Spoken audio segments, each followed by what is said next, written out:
Chapter 1. When North Korea shocks the world again.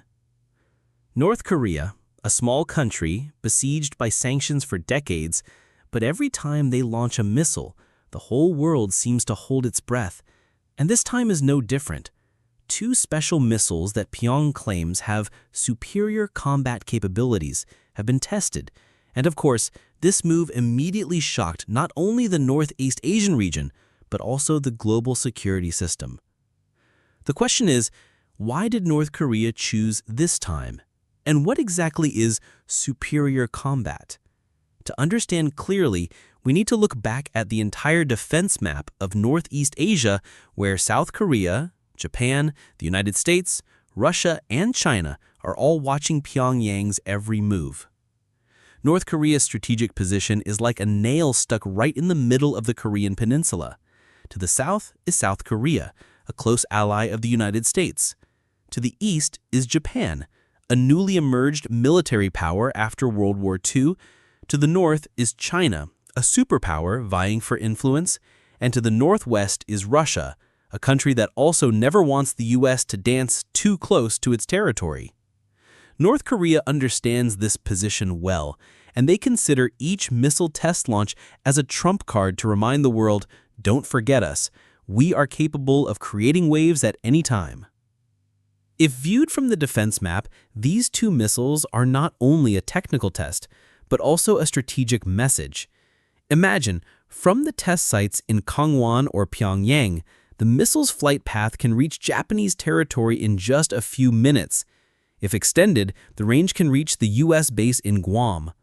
That is the art of showing power that North Korea is very good at.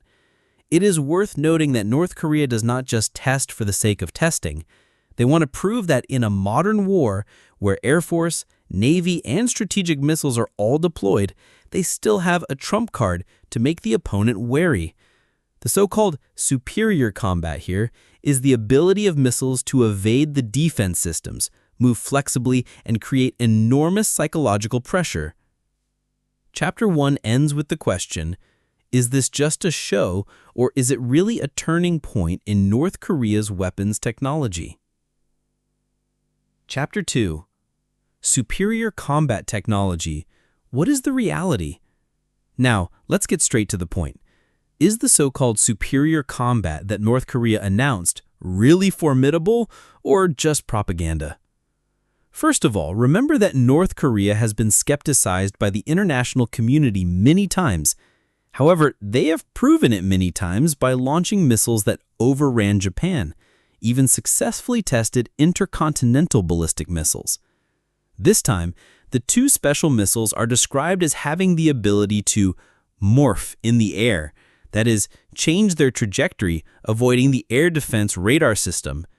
If this is true, it will be a huge challenge to Japan's Aegis missile defense system, South Korea's TH, and the U.S. Patriot. A specific illustration. Imagine a normal missile, like a bus running straight on the highway. The enemy radar can easily calculate the position and launch an interceptor. But with the superior combat type, it is like a Ferrari sports car that constantly swerves and accelerates suddenly, making it impossible for the traffic police to predict.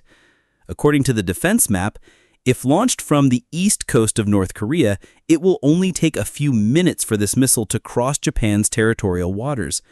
In that short period of time, the early warning system has almost no chance to react. And if the target is the U.S. Yokota or Kadena Air Base, the entire Northeast Asian airspace will be on red alert. Strategic significance. With these two special missiles, North Korea not only proves that it has new technology, but also sends a message. If you want to exert military pressure, consider carefully, because we have the ability to penetrate the defense shield. Here, superior combat is not simply a technical feature, but also a psychological weapon. Once the opponent is uncertain about its defense capabilities, they will be cautious in all military actions. And North Korea has been living on this psychological strategy for decades. Chapter 3. Global Consequences and Lessons from Pyongyang. Now, let's take a broader look at the whole picture. North Korea's two missiles not only make South Korea and Japan nervous, the United States has to readjust its deterrence plan, while China and Russia are half laughing, half worried.